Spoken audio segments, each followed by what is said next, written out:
guys, it's me na naman, your Justin YT, sa panibago na namang video. So mga guys, ang gagawin natin video for today is magre-review po tayo ng isang pellet gun.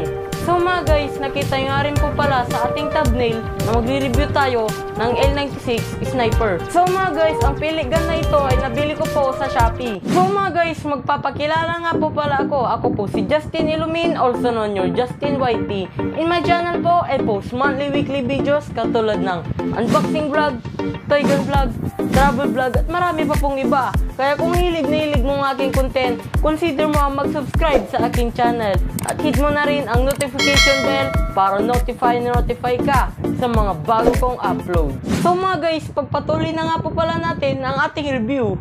So mga lods, ito nga po pala ang L96 na sniper na i-review natin. So mga guys, ang L96 sniper nga po pala na nabili ko po sa Shopee ay nagkakalaga ng 600 pesos. So mga guys, palitan nga po pala natin ang ating view ng ating camera upang makita nyo po ang buong specs ng ating pellet gun.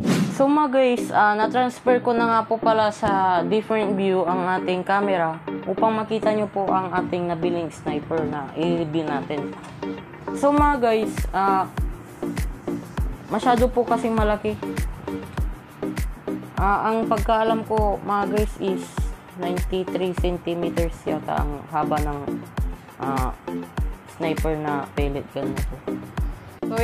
So yan mga guys, palakihin pa natin yung camera para makita nyo yung buong tsura nya. Ayan po siya guys. Tapat natin yung ring light. Ayan po yung itsura nya.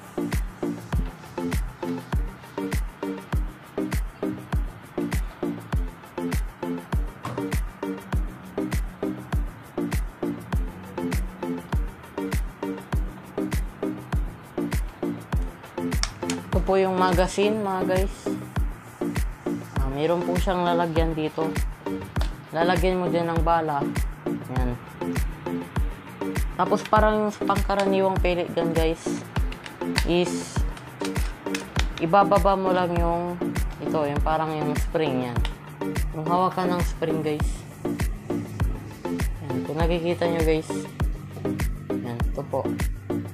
Nakababa na po siya. Parang ganyan. Bababa nyo yan. So guys, pag naglalagay kayo ng bala guys, wag na wag yung pipindutin ito. Yan part. Itong part po guys. Dahil po guys, kung baka sakaling mapindot nyo yan, kaya aksidente yung mapindot yung ito, yung parang ito napipindot yan eh. Pag meron siyang lamang bala, tatalsik lahat yan.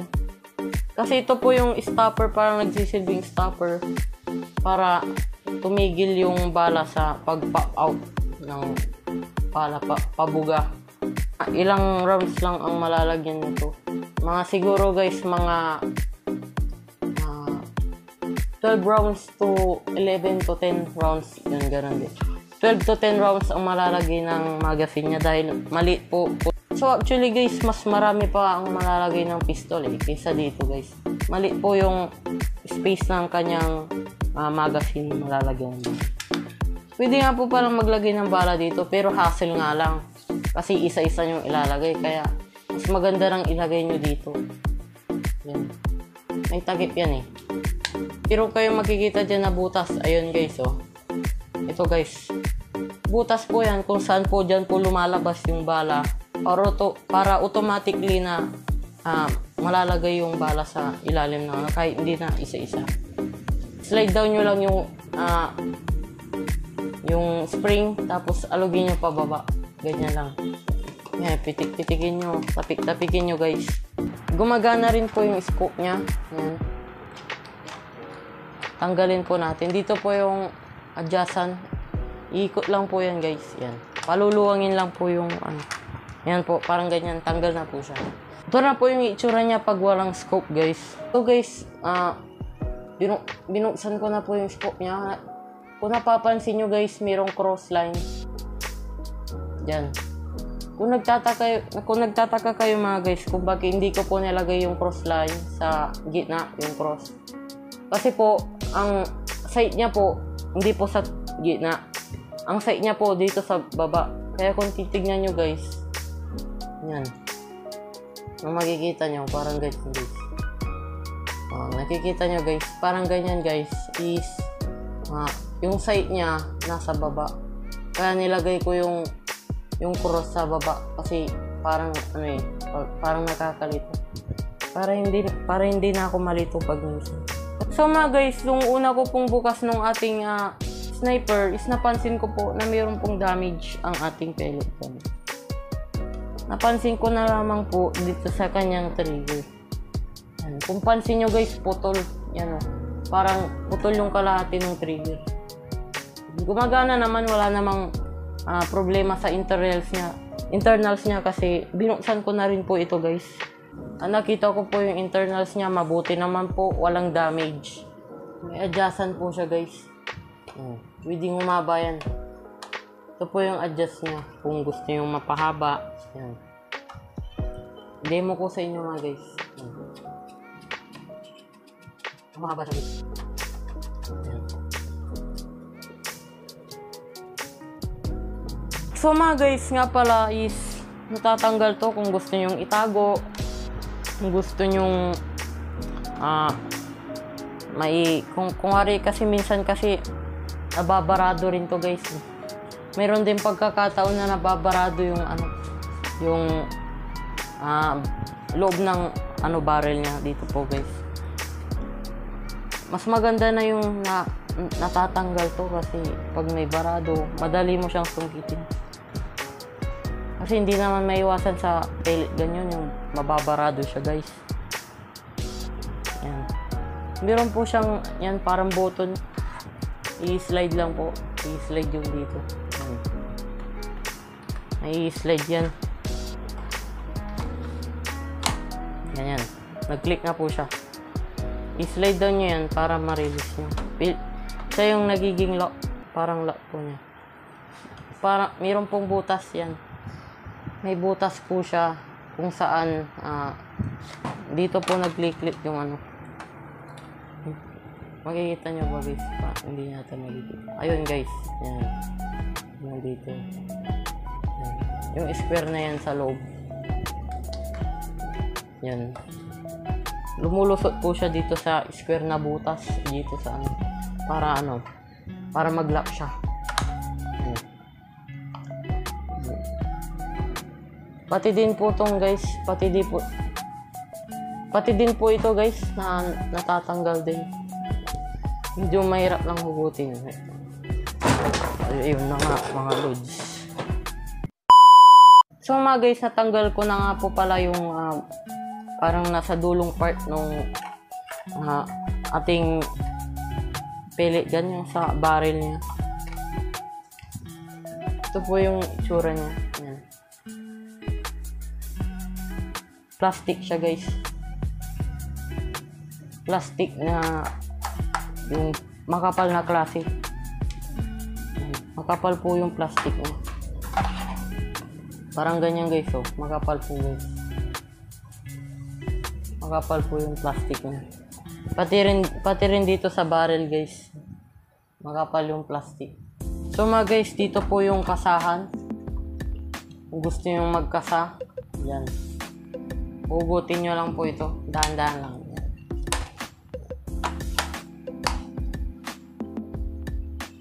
Putok po po. Yan. Malakas siya guys. So guys, yung link nga po pala ng product na ito ay ilalagay ko po sa description box. I-click nyo na lang po kung gusto yung mag-order. Meron po siyang kasamang stand sa sniper. Kabit po natin.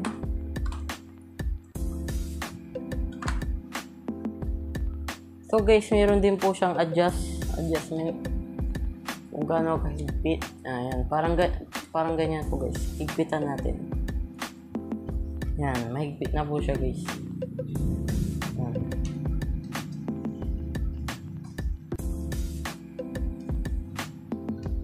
May kasamang laser to guys. Naiwan ko lang sa baba.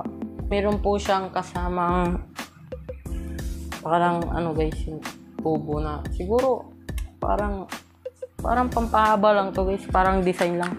Kasi para sa akin, masyado nang mahaba kung mayroon ito. Kaya guys, tago na lang natin yan. So mga guys, subukan natin sukatin yung ating sniper kung gaano nga po pala kahaba.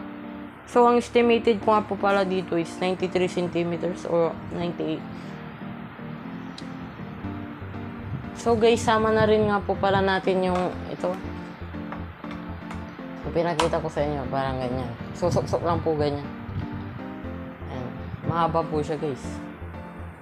Ayan. Yan, so mga guys, sukatin na nga po pala natin kung gaano po kahaba yung sniper po na nabili natin.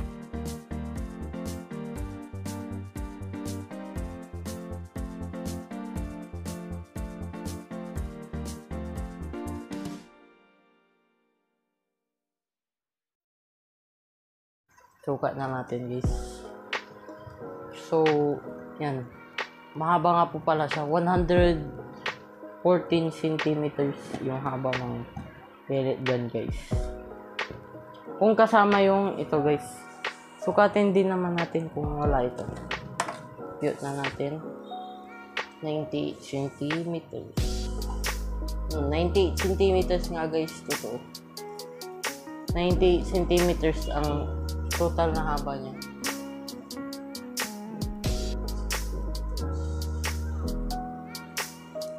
Ayan, 90 centimeters yung haba niya kung wala yung parang ganito. Kasi parang pangpahaba lang to guys. So mga guys is tapos na natin na napakita yung mga specs ng pellet gun. So try naman natin na i-test fire yung pellet gun kung gaano po kalakas. Guys, mayroong baril yung lolo ko. Escopeta pero siya guys. Malakas guys. Ayun po, sito po guys.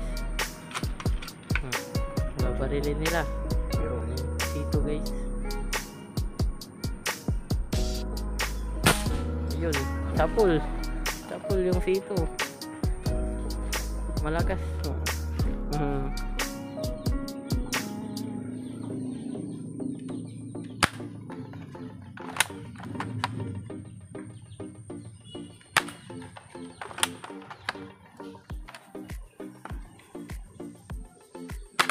Yun.